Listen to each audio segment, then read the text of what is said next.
Okay, at this time, we would like to take some questions. Any questions? Sean had mentioned that you can make decisions for yourself when you're able. What age do you think, like, you're able? Is that like early teens? Because I know it's good to start early.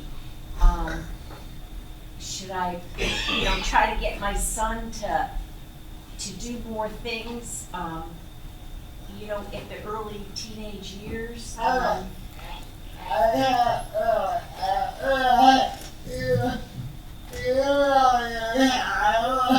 You know your child.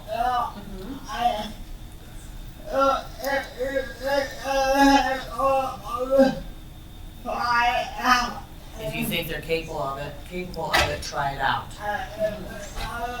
And if it doesn't work, wait a little while and try it again later.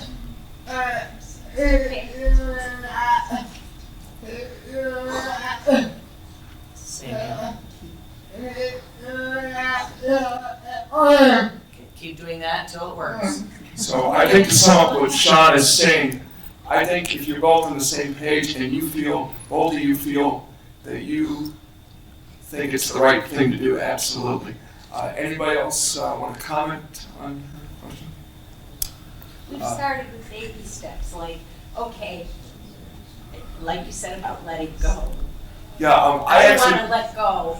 So it was like, then one day it was like, his friend's mom said that he makes his own sandwich for lunch. So it's like, okay, well, you try it, And then he could do it. Absolutely. So it's like, okay, then we'll try, packing your lunch. And then, making sure you get all your things together for school in your backpack. And, it's just, it's hard to let them. Like you said, it's all Do you about. have the mic, Christian? Can you hear me? Yes. It's all about baby steps. Just take it one day at a time. One day at a time. Go ahead. Sorry. Take notes. Take notes and say, this is what he did today. Let's see if tomorrow we'll try something else. Let's see if that will work. And just keep going. I have kind of one funny story. When my son was very young, he would go with his aunt, and she would take him to McDonald's Playland. And she would say, before you could go to Playland, you would have to get dressed. Get your coat on, zip it up, button up, put your scarf on. And she would tell me, he got dressed and we went to Playland. And I got him McDonald's because he loves it. And I'm like, no, you didn't do that, because he can't zip his coat. He can't button his shirt and things, and he can't put his gloves on. And she's like, let me tell you something. I told him, you do this. I walked away. I came back 10 minutes later, and that kid was all dressed. He had his coat zipped up and everything else, and he's ready to go. And I'm like, really? And that's kind of when it dawned on me that he could do a lot more than I thought. Because my sister kind of. That's awesome. Pushed it. That's great. That's great. Yes, ma'am? I have kind of a follow-up to what she asked. I like seeing the principles and the domains of the self-determination. Is it modifiable for a person who doesn't communicate as well as the five of you do sitting up there, who doesn't have the ability to say what she's thinking all the time, or can't? You mean somebody who can't communicate at all? Maybe not all of their thoughts and feelings. So a severity of autism that I'm just making sure we understand the question. right. So just isn't able to say what she's feeling. I think Sean has something to say about that.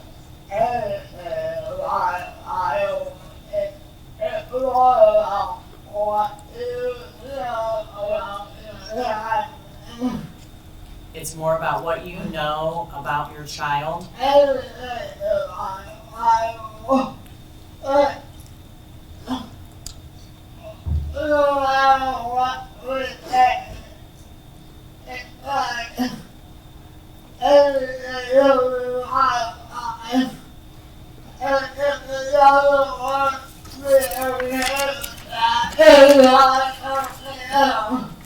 He said everything can be modified.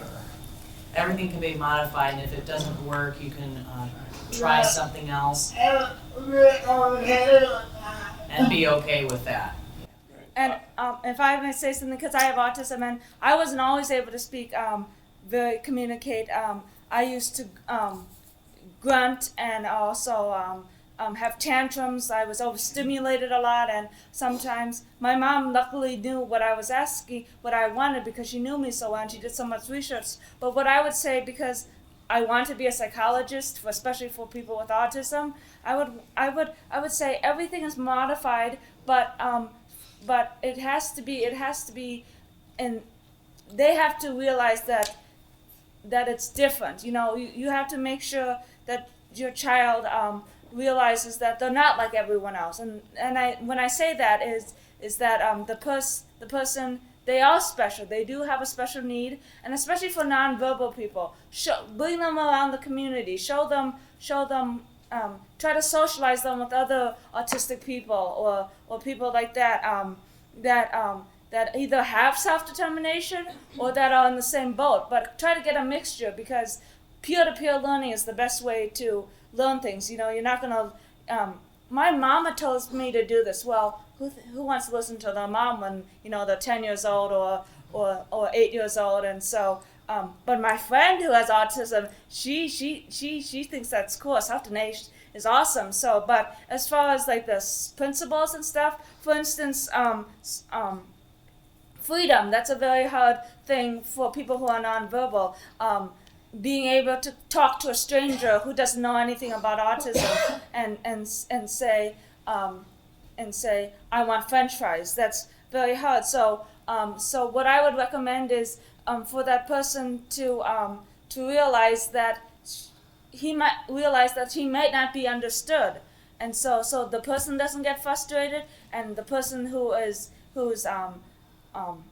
saying your son it is your son, right?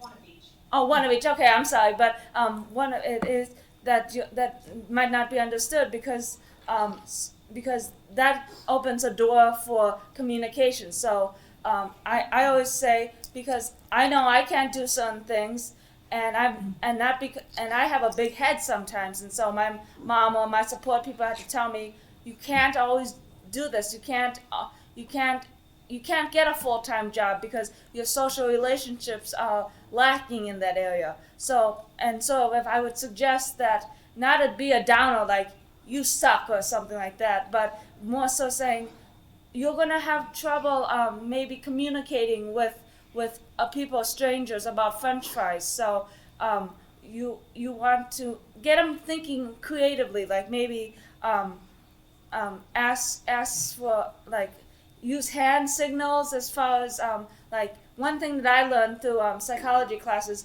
You do a lot of yes or no questions. You don't ask who, what, where, when, why. You ask yes or no, so they can choose yes, hamburger, or hot dog. Yeah. Hot dog. So things like that. So, but definitely make them self-aware that they have this. Because it's not degrading them. It's making them more aware about self-awareness. So that's part of self-determination. And just, I'm very lucky that I've always been verbal, but there also have been times where I go into full autistic mode. I can't speak, I can't communicate. My best form of it is just hitting my head against the wall because I'm just so stuck in my own body. And it's a terrifying thing to not be able to communicate even the slightest thing. And I'm very grateful that I don't have to go through that full time. But just keep in mind that if that is how your child is, that they can't verbally communicate, they can't communicate maybe the thoughts that they're having that they want really badly to share, that it can be incredibly frustrating and just someplace where they probably want to get out of and they can't. So just coming up with techniques also to kind of recognize that if you ask them a question and they're not able to answer, even that little bit can kind of be like, oh, what am I going to do? Even if you don't, like, I'm not sure the functioning level, but just kind of keep that in mind, that it can be very scary just to be asked a question and not even be able to answer something simple. If I could make another point, I know Sean's heard this from me many times, but I've actually known Sean his whole life. You know, we went to the same PT for a while. We went to preschool together, and you know, I've heard stories where people, you know, assume that he's not. You know, two things. He's not very smart, but the fact is he's very, very smart, and he's proven that to you all tonight. But another point about him is that when somebody first meets somebody like Sean, it's going to be hard. You have to get him to repeat things a number of times. But the fact is, the longer you're with him, the more you know him, the longer you know him, the more you're going to understand him a lot more easily, like I do now. But there are still some things I have to get him to repeat, but not as much as I used to when I first became friends with him. But we still hang out like brothers all the time, and you know, but you know, his issues don't bother me, and you know, I guess I'll say the only thing that bothers him is my jokes. Yeah, I think it bothers all of us. That's true. That's basically true.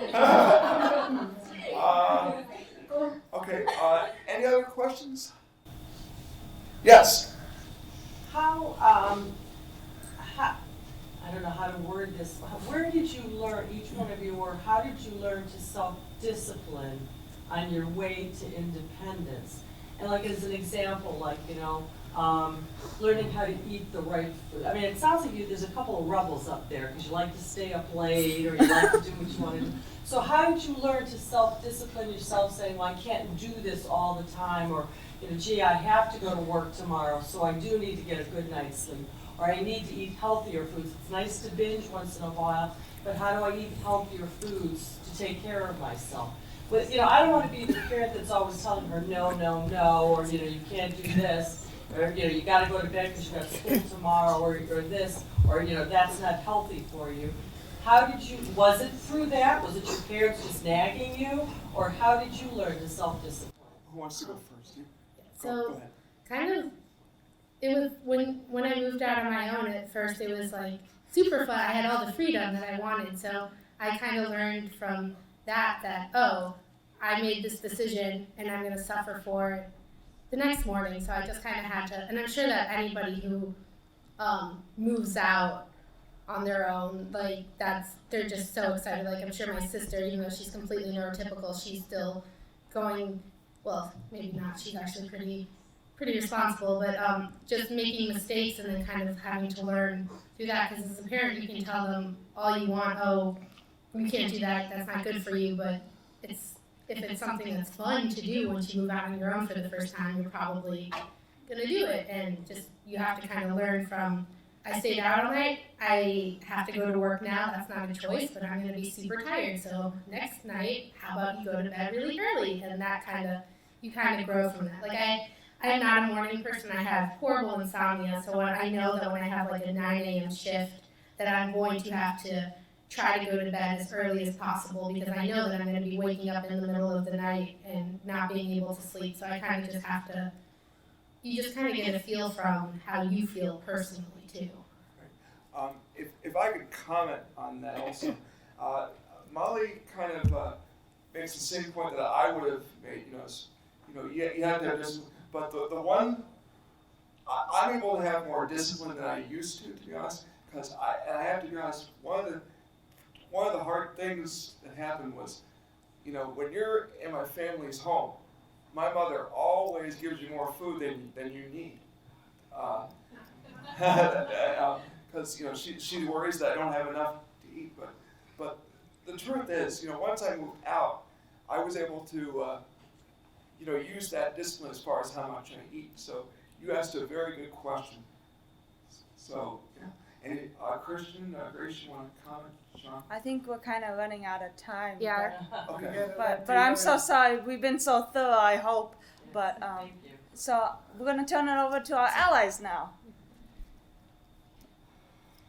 I'm going to ask that our allies come up, please. Thank you. Will the allies come up? How about the Good Life ambassadors? Stay want to, if not, you can leave, but